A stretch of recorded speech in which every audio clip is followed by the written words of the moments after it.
இணைந்து ஜெபிப்போம். ஆண்டவரே இயேசுவே, நல்லாயனாம் இறைவா, உம்மை ஆராதிக்கின்றேன்.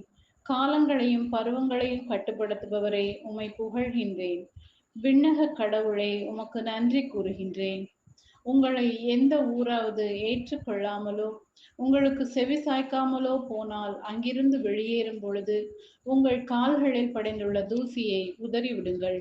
இதுவே அவர்களுக்கு எதிரான சான்றாகும் என்று உமது சீடர்களுக்கு அறிவுரை கூறியதை இன்றைய இறைவார்த்தையில் வாசிக்கின்றேன்.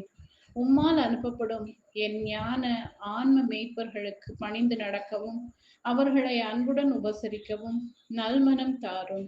கிறிஸ்துவை சார்ந்தவர்கள் என்பதால் உங்களுக்கு ஒரு கிண்ணம் தண்ணீர் கொடுப்பவர் கைமாறு பெறாமல் போகார் என வேதத்தில் வாசிக்கும் நான் உம் ஊழியருக்கு என்னால் இயன்ற உதவிகளை செய்து விண்ணக கைமாறுகளை பெருக்கி அதனால் விண்ணரசில் செல்பவனாக மாற அருள் தாரும்.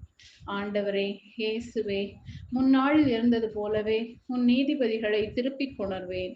தொடக்க காலத்தில் இருந்தது போலவே உன் ஆலோசகர்களை மீண்டும் தருவேன் என்றவரே, இன்றைய நாளில் நல் ஆலோசகராக நல் அறிவுரை தருபவராக நல் ஆற்றல் தருபவராக வந்து என்னை வழிநடத்த வேண்டுமென்று இயேசுவின் நாமத்தில் ஜெபிக்கிறேன். ஆமென்.